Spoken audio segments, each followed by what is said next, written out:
Hey guys, hi, I'm Nadawa from Paperflow Designs. Thank you for joining me. Today I'm going to show you how to draw an Easter basket in Inkscape.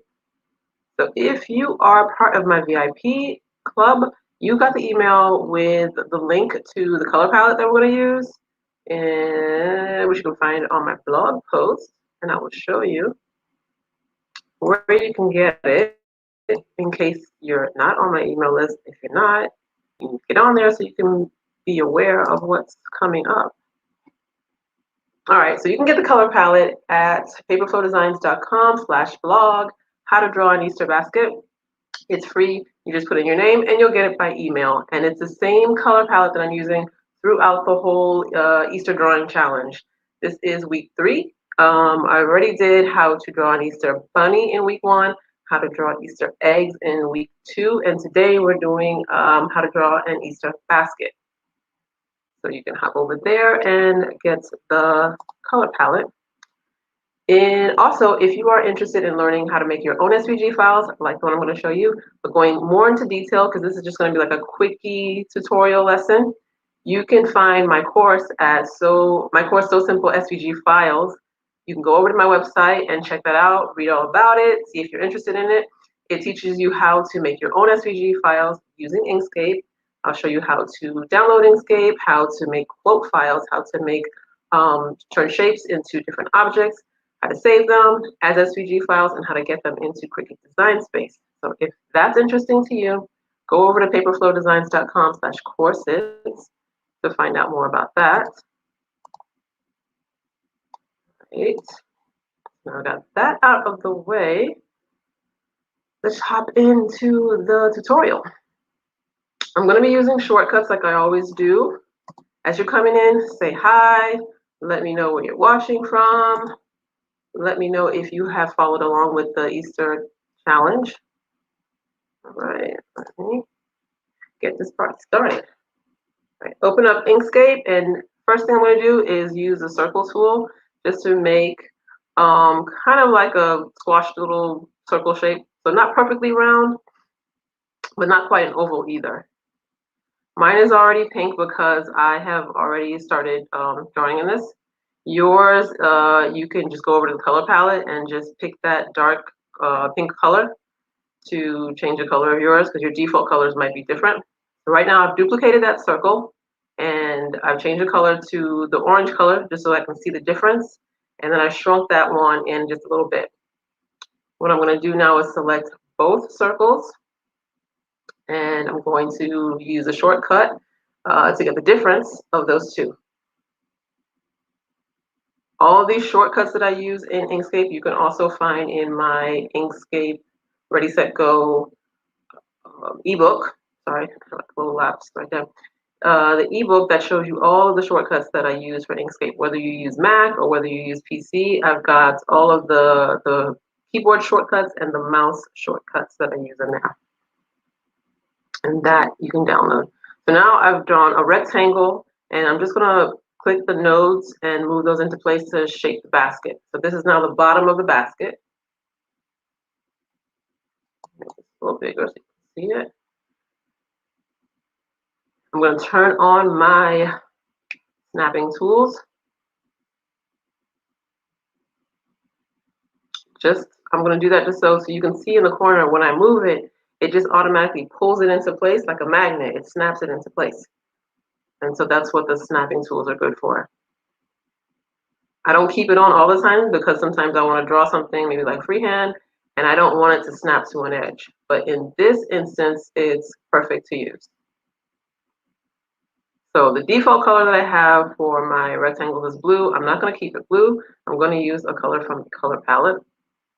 Now I can turn off the snapping tools because I'm finished using that.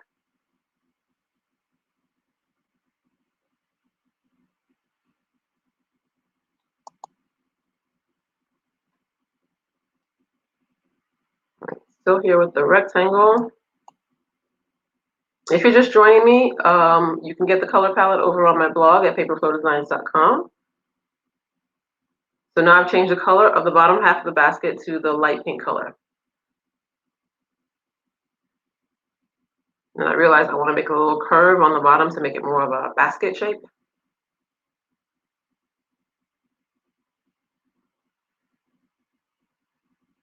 So I've got the shape that I want, and I've duplicated it. And I just want to move it over so you can see that I've duplicated it. And I'm going to change the color to the blue teal color.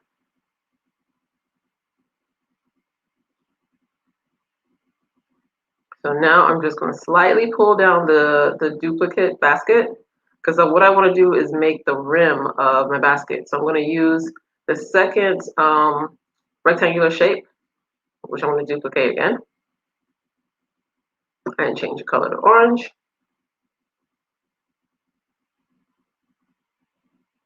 I'm going to select the pink basket and the orange basket, and I am going to take the difference of those two. I'm going to use a shortcut again, just to do that straight on the keyboard and take the difference of those two. Now I'll pull the edges out of the rim just to make it rounded. So to get those nodes, remember you just have to double click on your selection. So you click once and you get the arrows, and when you click a second time, then you get the curved arrows, and you click again, you get the nodes. So I've duplicated that rim, and now I'm going to use that to make the trim of the basket. I'm just going to pull the edges out a little bit. So I'm going to use this cookie cutter style like I like to do. So I've duplicated the basket. That's why it looks like it's come forward. And now I'm just going to divide that. So using the shortcuts again, I've divided the pink shape and the blue shape. I'll change the color of it. Duplicated it, and I'm going to drag it down a little bit. So I'm going to make another trim on there. Duplicate my basket again, and I'm going to divide it again with the same shortcut. So as you can see, it's just like cut it out. It's divided it, and I'm going to keep that little those little edges. I want to call them my little French fries. You'll see why. I'm just going to keep one of them. To me, it looks like a little fry or like little penny pasta, or maybe I'm just hungry. I'm keeping it because I'm going to use it as part of my decoration. Still using these simple shapes.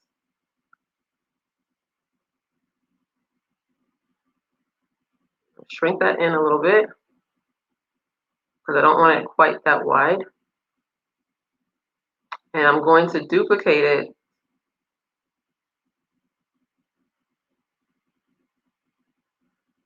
Just rotated it once I duplicated it. I'm going to select both of those. I'm going to duplicate it one more time because I want to have one extra piece to use in another part of the design. So there's like my extra little fry. Now I'm going to select both of them, and I am going to combine them into one path. So it's one design instead of having the two pieces, it's now one piece. So I'm going to use it as a little like decorative cross stitch on the rim of the basket. I change the color to white. Now the white is not in the color palette because you can easily find white. You don't need that in there. So you just click on the color drop or use the shortcut to get the color drop, the dropper tool, and change that to white. And now I'm going to use the space bar to duplicate it several times and decorate all of the trim, the pink trim of the basket. I can take my X, I can double click on the path and then rotate it. Because I don't want them all in the same direction. I want it to kind of like follow the curve. All right, so now I can take my little fry decoration one that I have here in orange. And I'm going to use that on the other part of the basket to decorate it.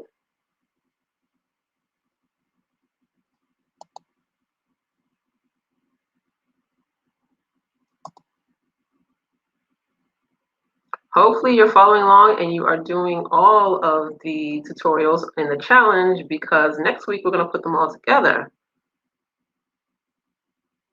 So you still have like another week to catch up. All right, so I've changed the color of that last like rectangular shape. And I'm just using the spacebar again to copy it. It's like, yeah, kind of like copying and pasting. Another method that you can copy and paste part of your design is by using the space bar. And then I double click to get my rotation handles. As you can see, I'm still using the simple shapes. Now we're coming to the last trim. I'm going to decorate it using circles. So I've made a little teeny tiny circle. And I've used the shortcut tool to transform the circle into a path. And this is good to do for when you want to save and download your SVG at the end. You want to make sure that everything is a path.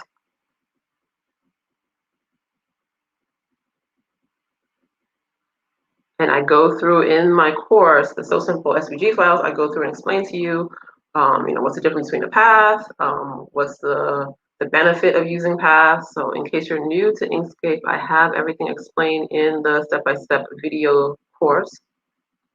All right, so now I'm going to take these 3 circles, select them, and I'm going to combine them into a group. So there'll be one path instead of being 3 different paths. So you can think of the paths like each piece. So instead of having 3 pieces, I want to have one because I'm going to use this to finish making the trim. And it's just easier if I just use the 3 pieces like a stamp. So then I can turn them and rotate them into place. And don't worry about it hanging off the edge. I wanted to do that because I'll show you how we're going to clean that up later. I'm going to take it, drag it out to the edge so you can still see like one of the circles is kind of hanging off, doing its own thing on the corner. And I want to put one more set. So here, I just double click to get the nodes, and I can delete that extra circle that was hanging off the end. That's a really easy way to clean up part of your design. So you can see I'm doing it again. I can just double click.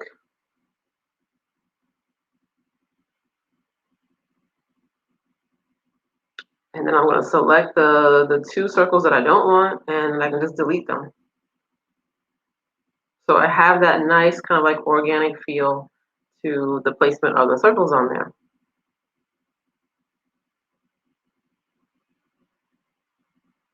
Let me just zoom in and zoom out so you can see.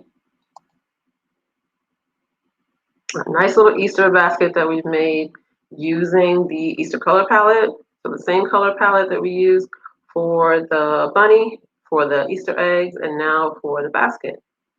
And after I select them and move them all around, you can see they are all on their own layer.